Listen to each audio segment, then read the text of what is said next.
Hey everyone, this is Jacob C. Smith, writer, director, producer, etc. of Bellboy. It's my latest short film, which at the time of recording this has been out for about 3 or 4 weeks now.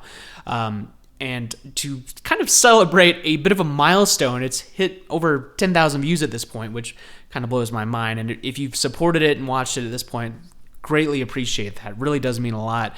I wanted to do a sort of director's commentary over the film, and I'm not going to get too analytical, like frame by frame or anything. Kind of just want to play through the film and, explain any talking points or fun facts that come up. So if you're interested, stay tuned. Let's get into it. So right out of the gate, we get this establishing shot of the hotel, which was actually filmed on another camera, one I actually used for my intro to this video. You'll see a few more of those shots coming up. But this whole intro sequence here was actually originally going to be one full take. That was kind of my goal, my ambition as I started out, but you'll see it makes one cut. We had to make it two, which I think still works. If anything else, this whole little sequence I thought made a great, opening credits sequence, as you can see here on the bottom left. This one definitely did take quite a few takes, though, as this was a weekend morning, and there was quite a lot of car traffic and even foot traffic, too. Just lots of people kind of out. As you see there, music by Jacob C. Smith. So, fun fact about this song in particular, it's actually a rework of my intro track from my The Beholder album, if you're familiar with that. It just really fit the vibe. Even when I heard it, when I was making the song, I was like, I'd like to use this in a film. So you just saw the cut there. And this is the first time, you're really able to get a full-on front view of the bellboy's face here. Of course, you kind of do when he's stepping out of the car, but I think really focusing on this, and you can, just see his reaction coming into the hotel. And I'll note too, this sequence took a decent amount of takes as well, just because there was some continental breakfast going on around this time, like 10 or 11 a.m. And so actually managing to get a shot where you didn't see any people like at those tables there in frame was definitely a challenge.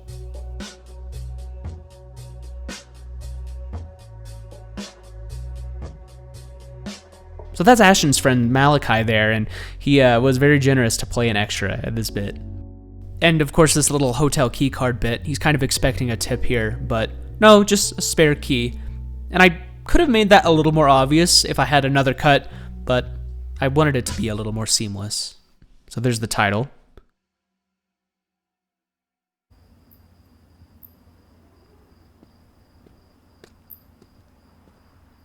So here's another shot that was filmed with my Sony camera, and I really, really love the Foley I ended up doing on this. I mean, everything from the keys to the footsteps, the light switch there, just so detailed, and I really wanted to try to capture that.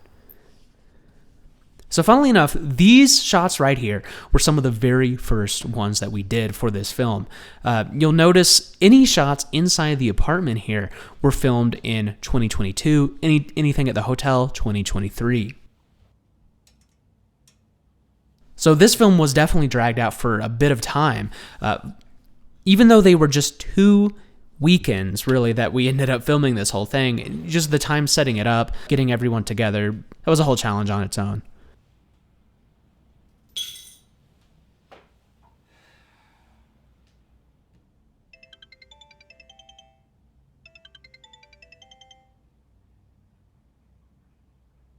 Hello?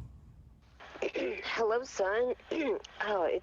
So fun fact here, the voice of the mom is actually my actual mom's voice.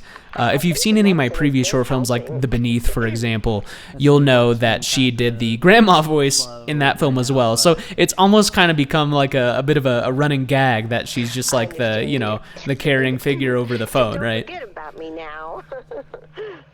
No, I won't. I promise. I should be getting a good break here soon, and I can at least get you a nice car here, hopefully. You're a great son. You know that. I'll talk to you later. Love you. Let me note that Connor hasn't exactly acted in a role like this before, and this was kind of his first jump into this. So this is really one of the first scenes that we kind of see him acting, and I just really feel like he embodied this character so well. You can see he pulls out the key card there. I was expecting the tip at the beginning of the movie, but nope, just a spare key.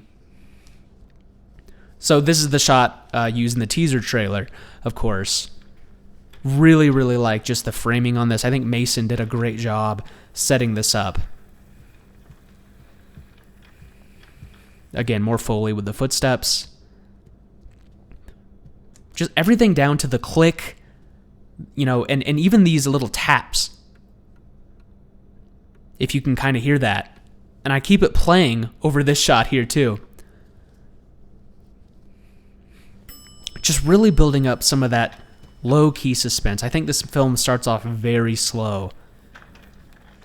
And here's, of course, where we see our first on-screen appearance of Frank. And this scene in particular actually wasn't really planned. I didn't want the door to close that fast, but Ashton actually kind of put his foot in there. I really ended up liking that take. Sir, I got the card. How long have you worked here?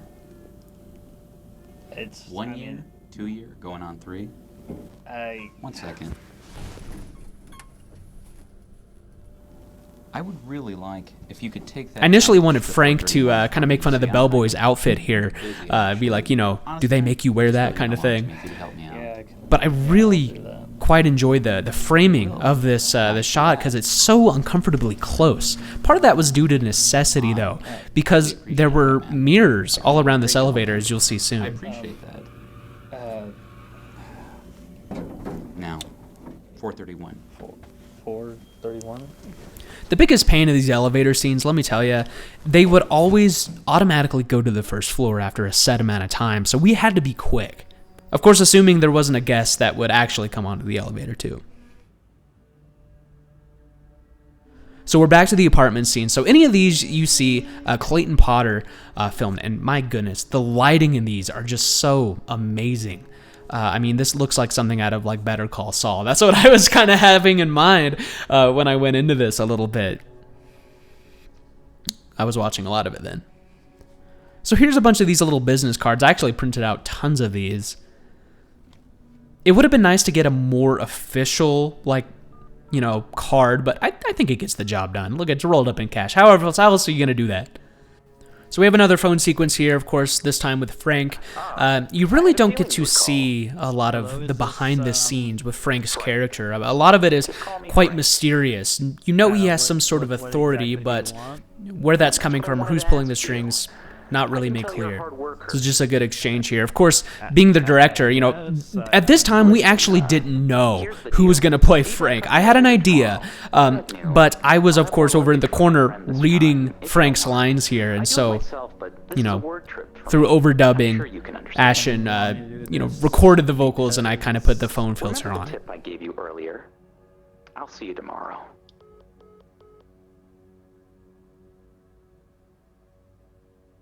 I love his little reaction here when he's like, all right, sure, you know, kind of accepting the deal here. Another establishing shot, again using my Sony camera.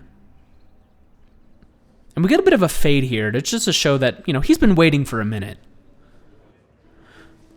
So here's something interesting. If you notice, there's actually a couple missed calls from his mom there. A lot of people didn't quite notice that at first, and that's fair. It's very small, but just something to note.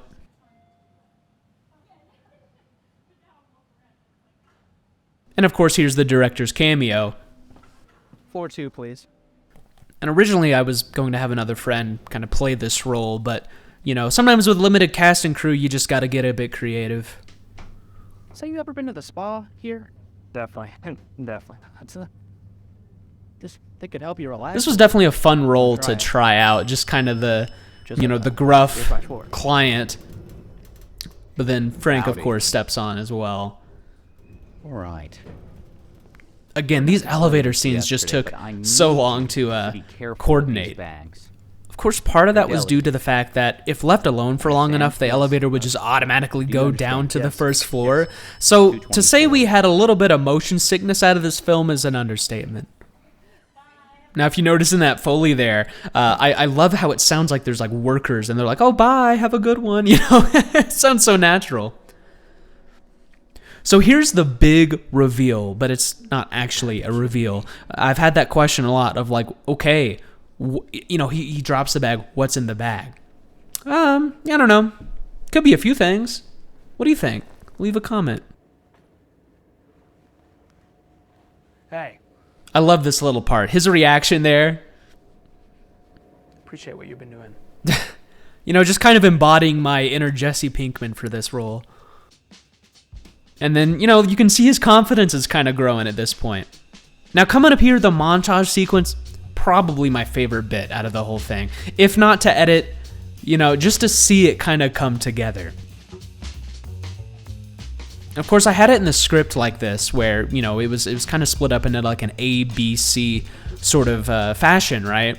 Where, you know, A is like the money tips, B is the exchange right here, and then C is kind of, you know, the like going to the doors and like knocking and then like giving the clients the bags, right?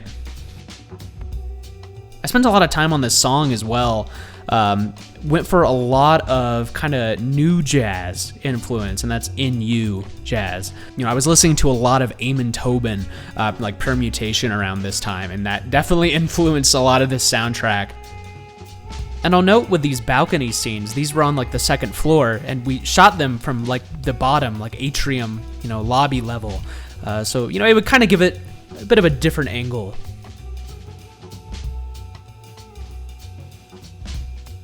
And I love these little jump cuts here. I actually was thinking of different ways I could have edited this. And again, kind of taking some inspiration from Better Call Saul. There's a few montage sequences in that series, right, where you see other shots kind of come into the frame and move around. And I tried that, but it did feel a little bit jarring. So I kind of like just the kind of quick, you know, let's speed up the pace of these tiny little cuts.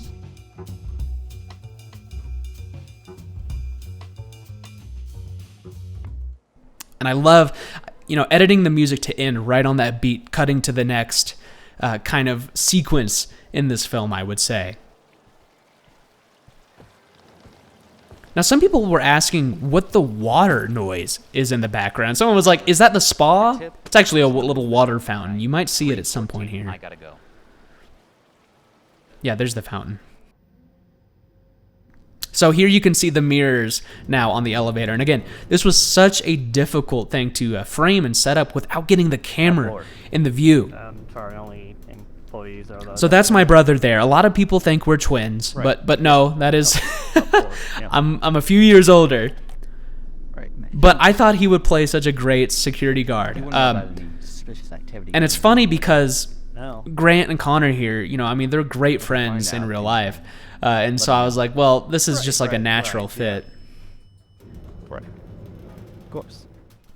But yeah, these elevator scenes, I mean, to have cinematographer holding the camera, and then I'm kind of like hunched over in the corner recording audio, and reading the lines at this point, because it's not like we could fit Frank in here too with everyone. You didn't tell the guy anything, did you?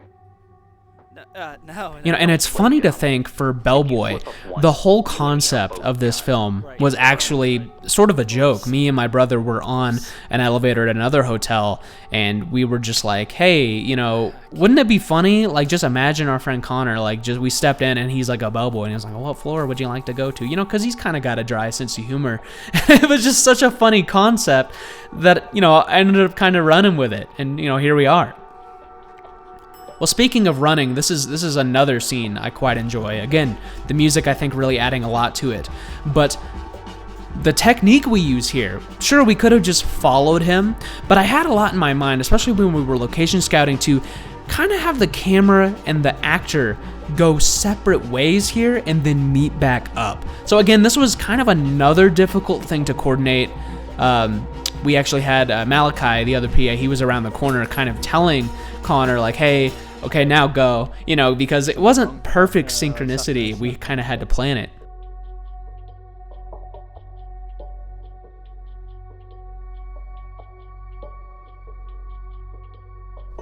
So, you know, in a frantic haste here, Bellboy is like, I gotta get rid of the luggage, I gotta throw it out. And, you know, I mean, he just throws it right outside, which, are there better places? Probably, but, you know, hey, you gotta do what you gotta do. So here's one of the other very few night shots in the film. I really love this one. I definitely wanted to utilize the neon hotel sign at some point in this film, and I'm so glad we were able to. Man, but the way like Ashton's like lit up here, and you can see the neon in the background, so awesome. Really makes me want to, if I were to do another thing with Bellboy, to kind of focus on some of like Frank's, you know, ambition and what's kind of motivating him, and, you know, get a look into his psyche, because we really look into Bellboy's, as you can see right here, which this scene is just phenomenal. We actually got out the rails for this one, and so we were like physically moving the camera in to get Bellboy's reaction. And my goodness, as I said, Connor hadn't done a lot of acting at this point, really, and this was a few scenes in. I really think he did a great job just in the reaction here. You know, it's a bit of a Peaky Blinders moment, if you will, of just the kind of Cillian Murphy's just like, oh, stare, you know?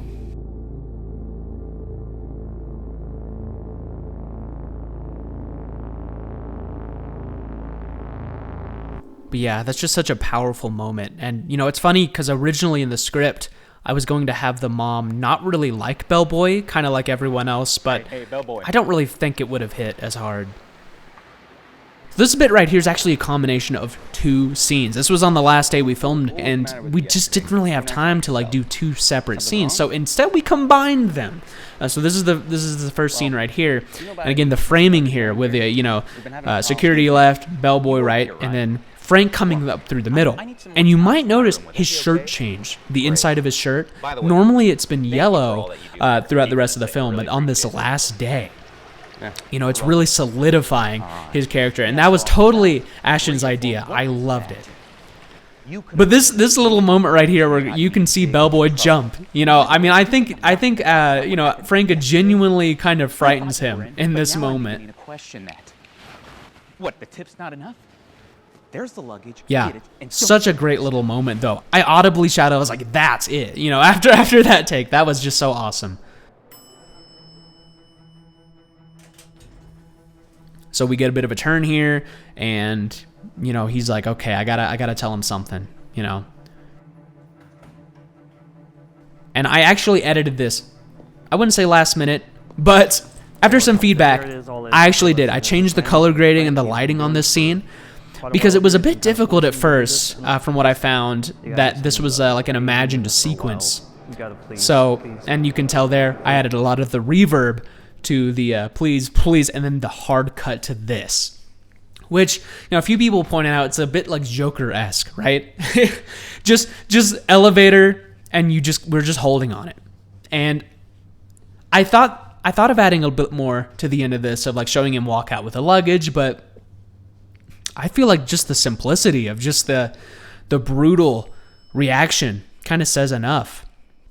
And so you may think, okay, that's it. You know, and I understand. I had a few comments kind of wondering, you know, what the point of this was. I mean, why drag it out for this long with like little to no payoff? But I think that's sort of the point, because, you know, in a short film, you can only tell so much of a story. And I think my emphasis here was really building a world, building an atmosphere. So to feel immersed into that world, I think was really my goal. I could definitely see there being more. I mean, it almost kind of leaves you, like the viewer, wondering of like, well, okay, you know, he's kind of changed as a character, and so where's he going to go from here? But hey, I don't know. I do love seeing everyone's interpretations to this film. And yeah, again, started writing this shortly before the pandemic, and, you know, just releasing it now, really, after so many setbacks. But it's great to have it out. And that's Bellboy, y'all. Much appreciated. Thanks for watching.